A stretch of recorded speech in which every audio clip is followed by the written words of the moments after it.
Cody Co. Cody Co. Cody Co. Audio. Cody Co. Cody Co.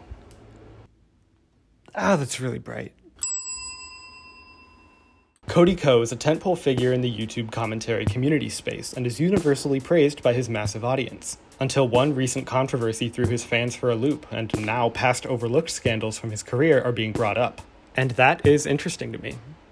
Not the part where a celebrity's past actions offends their audience, because God knows we are very familiar with that by now. What really stands out to me is that this person's very prominent base was fully on board with him until now, and now his past behavior is being examined as if it was new information. Today I want to look at Cody Co and his content, his audience and why they're drawn to him, this recent scandal, and the "I always knew something was wrong" reaction trend that we sometimes see from scandals. Am I doing a deep dive on a story that could be covered in 3 minutes? Yes, for a lot of reasons. My brain is polluted with ADHD and I have to ramble about all the things I find interesting. My name is Duncan, by the way. If you're plugged into commentary YouTube, I'm sure you already know who Cody is, but you might not know the specifics of how he grew his channel, and I think that's worth going over. Also, my parents watch these videos and I have to explain everything so they can keep up. In the beginning, Cody was a software developer for phone apps while making comedic videos on Vine. His persona online was that of a goofy frat bro who made dumb jokes and liked having fun, but it was undeniable that he had talent business-wise. When capitalism murdered Vine in 2016, it left its creators in a tricky position. They could either move on from internet jokes and skits, or keep their careers going, just rehomed to a new internet house. A lot of these ex-Vine sketch creators made the choice to migrate to YouTube, and here's actually where we see modern commentary start to develop.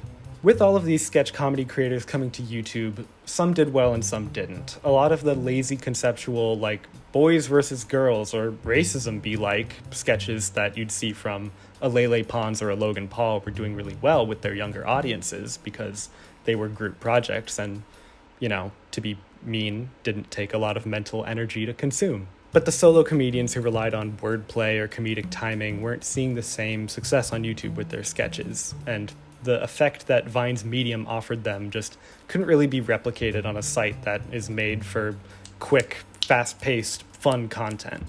So, interestingly, we saw a lot of these channels shift from making sketch content to doing commentary, sometimes even unpacking and critiquing the content from other Vine alums now on YouTube. The audiences that were annoyed by these new loud and played-out comedians flocked to the commentary videos made by their old peers, and this genre of commentary exploded in popularity as a result. Again, Vine passed away in the year of our Lord 2016, and the commentary scene on YouTube then was dominated by hidden faces and gameplay footage bullying examples of cringe that they saw online. Put simply, more criticism than constructive criticism. The commentary style these ex-Viners brought were more open, conversational, and helped viewers connect more to the people behind the channels and not just with each topic. Cody was one of these creators who grew by the millions extremely quickly. The fun frat boy personality he brought helped him stand out and made his reactions to things sought after by the online space. Cody had his friend and fellow comedian Noel Miller on his channel often for a series they did titled That's Cringe, where they played off each other's reactions and used the content they were reviewing as a source for jokes. And just by reception alone, you cannot deny it was a meteoric success. The two of them started a comedy rap duo titled Tiny Meat Gang that served as a funnel for their musical interests, as well as a podcast by the same name that rose to and stayed at one of the genre's top charts. Cody now has multiple successful channels and shows under his belt. He sells out live tours, and the overwhelming reception he receives online is that of admiration and support. I know that most of you know all this already, but again, this is important to analyze. If we're going to be looking at this blowback, we have to understand how the foundation of his audience was built. Cody obviously works really hard on his internet presence. To manage this many creative avenues to the success that they're at is a real testament to his work ethic and level of commitment. It's not hard to see why his career is as successful as it is, and likewise, it's not hard to see why this many people really like him and his work. But that brings us to now, in this recent shift that has people reevaluating Cody's impact. And I think it is very important that we look into how one thing can change how people overlook an entire career. I want to know why. Now, the incident that kickstarted this whole thing is still kind of a hot topic, so I do want to be careful and make sure that I'm right when I talk about it. Before I get into any opinions I might have, I want to make sure I explain it objectively. And if you know about it and already have a take, maybe try to look at how an outside perspective would hear this for the first time. So before we get into who's right versus who's wrong territory, let's just go over the situation. On their podcast's recent upload, episode goddamn 250, Cody and Noel talk about the current hot topic of internet fixation, Andrew Tate. Content warning for the next minute while I talk about Andrew Tate, because it cannot be stressed enough how upsetting this psychopath is. Andrew Tate is an ex-kickboxer who rose to public notoriety when he was kicked off a reality show for beating a woman with a belt. And that is just how his career starts. Now he's one of those alpha male grifters who smokes cigars while shirtless and runs dating advice scam courses and manages cam girls behind the scenes. He moved to the country of Romania due to their lighter law enforcement and is under an ongoing investigation of allegedly trafficking women who were found in his home during a police raid. This guy is an actual threat, and the scariest part is that a lot of people are flocking to him because, I don't really know why people are flocking to him. I guess he's just loud and compelling, which sucks.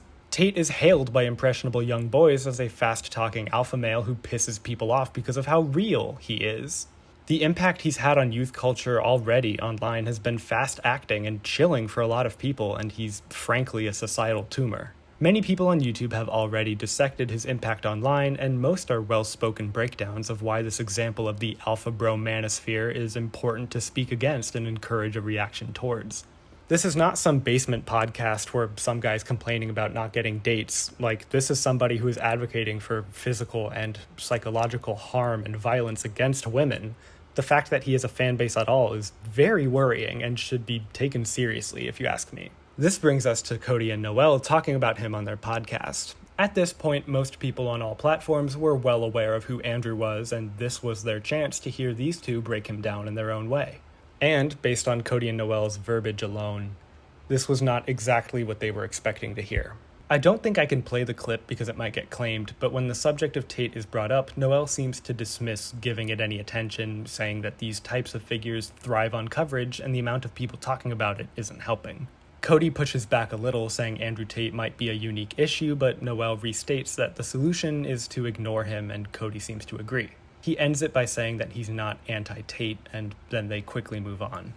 For a fan base that's seen these two make an entire series about tearing into people, this didn't make sense to them. This was someone uniquely deserving of being condemned, and this passivity seemed to come out of nowhere, and it didn't really register with the audience.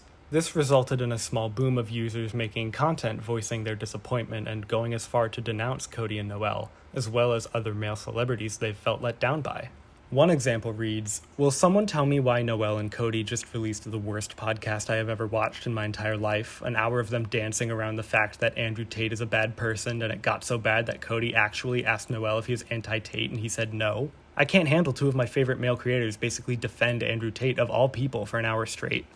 And because Noel played the larger role in the discussion, a clip of him doing stand-up at a Young Republicans convention resurfaced, which only fueled the reactions against him more. After a few days, Noel did put out a statement clarifying his stance on the subject, and the next podcast that came out included them both reacting to comments and being clear on how they don't support Tate, but the initial damage had been done, and a lot of people just couldn't go back. It's tough to see. A lot of people really felt hurt by this, and to have this audience who feels connected to this creator be let down or not feel represented by them is, I don't know, it's never a good thing to happen. I do think Cody and Noel's take of ignoring it comes from an authentic place, at least. Commentary channels like them sometimes do multiple videos a week talking about harmful people online, and that doesn't just happen without an effect over time. To some degree, I bet they do feel burned out by all of the Andrew Tates of the world, and because so many of the smaller podcasts thrive on attention, their solution of ignoring them and depriving them of that attention might, to them, be the easy solution.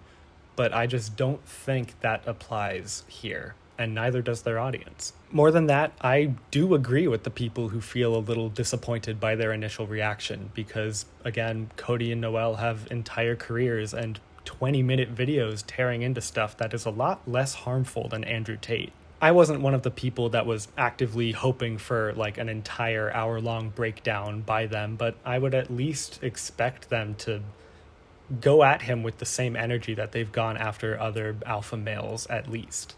I don't know their specific audience demographics, but it's worth noting that the people speaking out are all women or people affected by misogyny, the ones Tate's rhetoric would damage the most. If they do make up a significant portion of Cody and Noel's fan bases, then this comment would likely sting even more.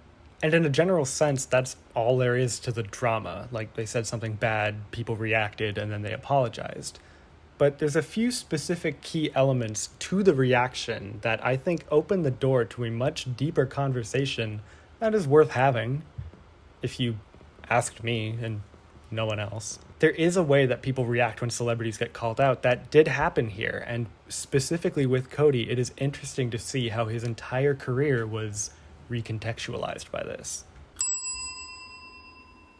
Do you know how maybe when you were younger, someone would come up to you and go, "Hey, have you heard of like this TV show?" And you would get excited and go, "Yeah, I actually have. Like, it's actually one that I really like." But then they go, "Yeah, that show sucks. I don't know who would even like that." And then you got to go, "Oh, yeah, totally. Who would even like that show? Probably nerds, probably." I think there's a tendency for people to want to align with the group consensus on something. It's the majority bias, the confirmation something. I don't know. I'm not a scientist, clearly. For example, thinking back to 2016 commentary YouTube, those viewers didn't actually think the kid with blue hair being teased was actually the worst person ever, but they didn't want to be on their side either. Them not being the target felt like they were on the winning side and that they were safe.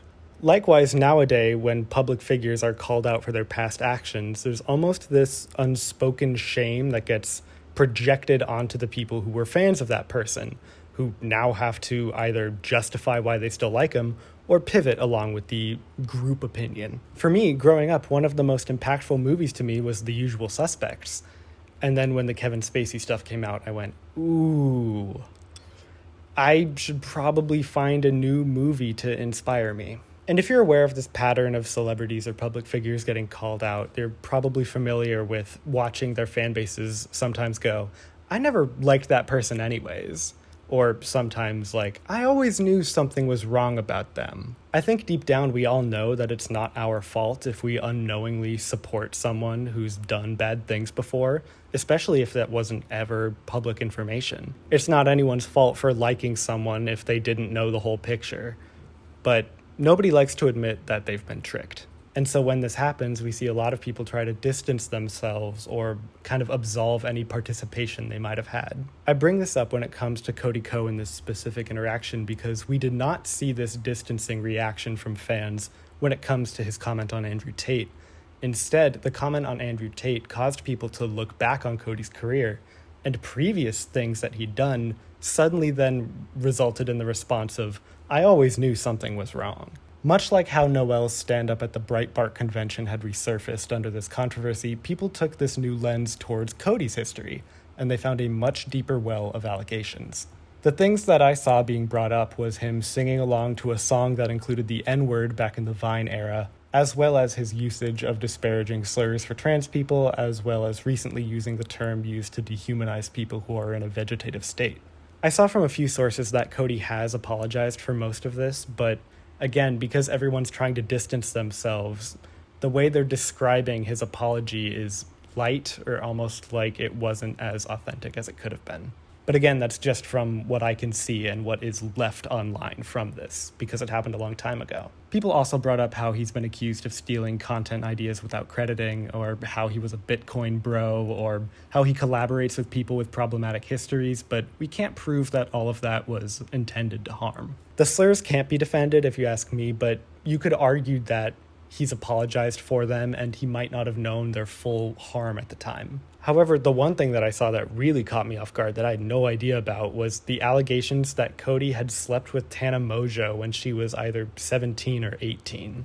If you don't know, Tana is an internet personality known for lying and scamming her way into popularity, but briefly on a podcast when talking about being taken advantage of in her youth, she calls out Cody by name.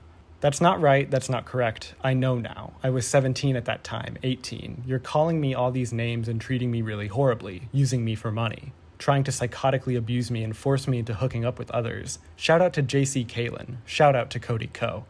According to the few articles I read about this, the general reaction from Cody's fans were to either accuse Tana of lying, as she's known to do, or just tweet like, "No, not Cody," crying emoji. The final thing I saw about this was one user saying that Cody's response was to filter his Twitter and ignore any acknowledgement. Now, I'm not going to speculate on whether or not this is true, because I don't think Tana or anyone's history of lying should immediately discredit any claims of any abuse she might have gone through. But also, to my knowledge, she hasn't mentioned this since or elaborated and doesn't appear interested in pursuing this.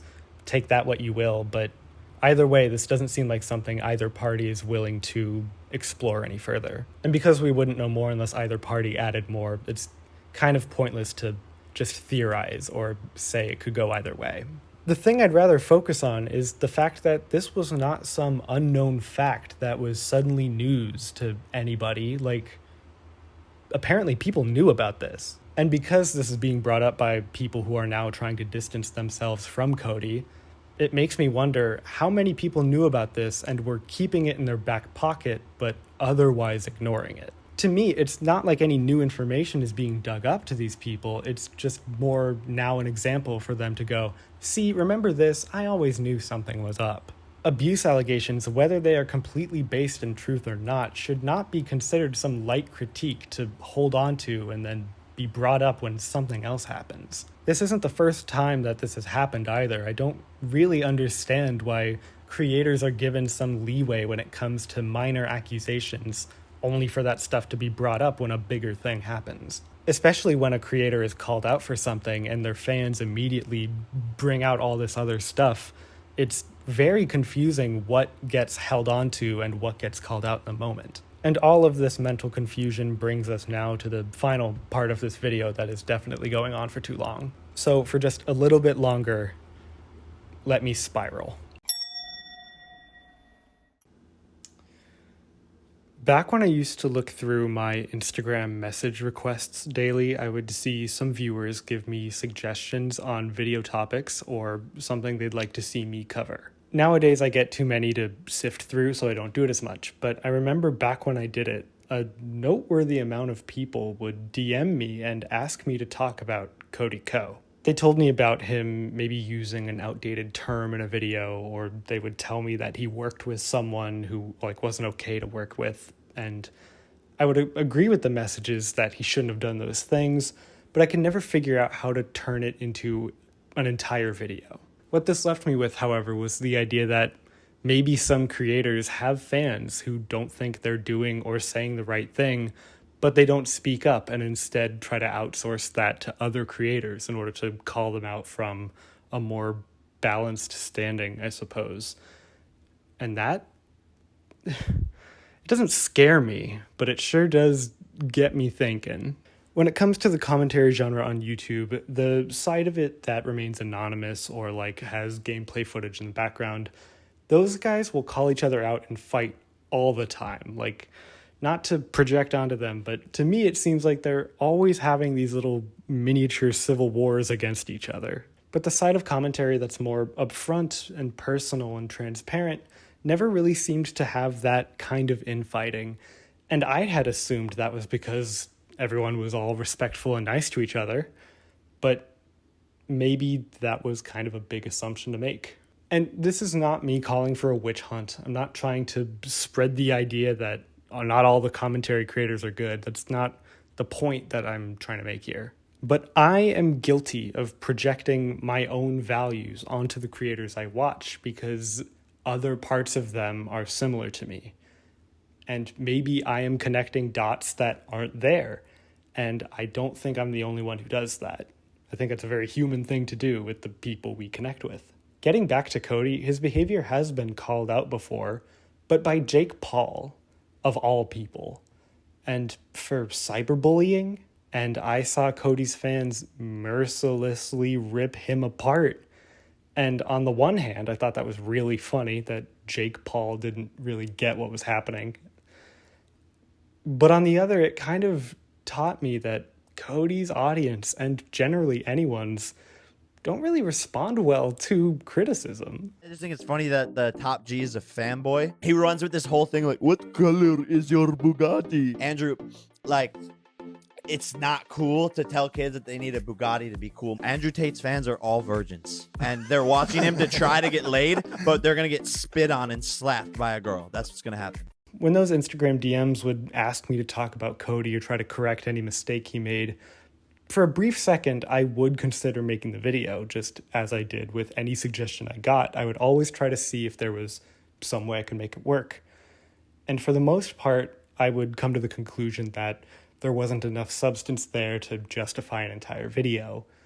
But I think a part of that decision that I didn't want to acknowledge was the fear of calling out someone like Cody Ko for any level of criticism and then receiving the pushback that a very strong audience deems necessary to combat any criticism. Cody's a beloved creator. Like, he was then, he was now. And these messages were coming into me when I had less than 20k subs. And the idea of me trying to lob any kind of criticism, valid or not, at someone at that size freaked me out. I was like, what are you talking about? I can't go up against that. I'm sure that Cody as a person is a completely reasonable person who's willing to hear out criticism of him and maybe try to figure out if there's any truth to it. I don't know. I feel like I want to believe that he is a respectful person who will hear you out at least. But Cody Ko, the brand, like the face that's on that many channels, it's a little daunting to try and say they're doing anything wrong. And that's not just a Cody specific thing. Critiquing any kind of massive, almost franchise level of brand presence online, it seemed pretty hard for one person to do. I think there is some sense why Cody's fanbase would defend him so vigorously from past allegations, but when he makes a mistake himself, they would distance themselves and try to deny any relation. Because it's harder to deny or argue against, and they see this exodus of people and they want to feel safe with the group decision. I think it is a little telling on myself that I didn't make a video on Cody when those old messages asked me to, but I did when there was a much larger discussion happening. Yeah, I wasn't waiting for any opportunity to come up where I could finally strike him or anything, but maybe subconsciously I was scared to say anything until it was a group decision. I might have been subconsciously doing what all the people distancing themselves from Cody are doing now, which is waiting until the group makes a decision to voice their opinion. I don't think I'm doing that, but saying it out loud sure fucking sounds like I am. I don't know for sure. But that is between me and my therapist, who is old enough to not know what YouTube is. Cody's career is fine, by the way, for those of you worried. His recent videos have been doing really well, and his podcast where he and Noel corrected their stance on Tate seems to be well received, so I don't think this scandal, if you can call it that, is really going to do any harm to him. The very few people that I saw actually calling to cancel Cody Ko were probably just playing into the whole reactionary, I never agreed with him stance, and I don't think they really actively wanted his entire livelihood to go away, or whatever canceling means these days. The largest reaction I saw from people wasn't some angry mob trying to storm Cody's house or anything, it was just an expression of people being let down. Most people just seemed to be upset that he wouldn't just outright say he didn't agree with this person who's threatening women. And it's a fair thing to be upset about. Cody's content sometimes involves reacting to those alpha bros or the controlling women crowd, and I think that gave people the message that he was there to support them, that he was an ally at the very least. And then seeing him pass on the opportunity to turn to someone who is very outright anti-women probably, again, just didn't register with the equation that they had in their heads. And that's not saying he wouldn't do that to anyone, it's just saying in this one situation, didn't work out in the planned way. To me, it's the people who are bringing up past controversies to justify the reaction to this new one that doesn't really register as a fair reaction to me. Like, these are all important things to discuss, but the time was then when they were brought up, not to unload everything on something now. I think what I want the main takeaway to be from this rambling mess of a video is, if you see a creator do something that you don't agree with, don't store it in your back pocket to bring it out at a later date. Voice those concerns now. You don't need another YouTuber to do it. You don't need to wait until it's justified. Voice that opinion. Start that discussion in any way you can. This video isn't anti-Cody or trying to say he's a bad person. The critique is mostly on this podcast thing that, again, he corrected. I know some of you might have seen this video before you clicked it and thought I would be saying he's a bad person, but I can't really say that because I don't know him. I've never met him in person, and unless you have, then you can't say if he is or not either. We're basing all of this off of YouTube personalities, of all things. One thing to prevent this from happening again is that I don't think we should revere these people as unproblematic and dismiss any allegation we hear just because of their reputation. One thing I'm trying to get better at remembering is that good people can do bad things, and I don't think the allegations against creators, even if they're ones we love, should be immediately thrown out just because they're on their best behavior in front of the camera. This is not a concept that's specific to Cody or YouTubers or celebrities. We should try to fairly hold everyone accountable, no matter on their relation to us. Even if we think they're safe, even if we think they're special, and even if their careers are based on calling out other people. Anybody can do a call out. We don't have to pass some kind of exam for this. I want the internet to be a kind and respectful place, but even more than that, I want it to be a safe one. And in order to do that, we need to avoid blindly defending people from all criticism. Sometimes our comfort creators have valid critiques to be made against them. Sometimes the allegations made against people we love have some credibility to them. So, don't save up your light critiques to be unleashed until after a bigger one happens, and try not to become so attached to a creator that you deny any possible fault from them. I guess those are the main messages of the video. Be smart, be safe, and Andrew Tate can deep throat a cactus. Good night. Hey there everyone, it's me, the disembodied voice of Duncan. You usually see me in a picture and I talk through the outro, but I got horribly sunburned and I'm really pink and red. So I'm gonna lie low for a little bit before I put that out on the internet because, oh boy, I would never see the end of it. I'm really thankful to you all for watching the video all the way to the end, which I'm assuming you did if you're hearing this, unless you skipped all the way to the end, in which case you probably missed out a little bit. But hey, you are the master of your own destiny, so can't do anything but salute you for staying true to yourself. Thank you to all of my beautiful patrons who support me and this channel on Patreon. Usually I have a little handmade note that I put your names on, but oh my god, I'm so tired from editing this video. I haven't posted in 2.5 weeks, and I've been editing this specific video for 5 days. I've never done that before. I think I might be having a minor health crisis, but don't worry about me. All this is to say that I'm just going to show every patron, not just the top tiers, to make up for the fact that it's not handwritten this time. But, I will get better at this eventually, is the plan I keep telling myself. Thank you for watching my videos. I am very, very thankful to each and every one of you, and I am sending you all the love and support I can. It's the least I can do. If you watch my stuff and support me, I want to support you guys. So anything you try to do this week, just know that Duncan is somewhere sending you support. Please take care of yourselves and others, and I will see you next week for something else. Take care. I love you lots. Goodbye.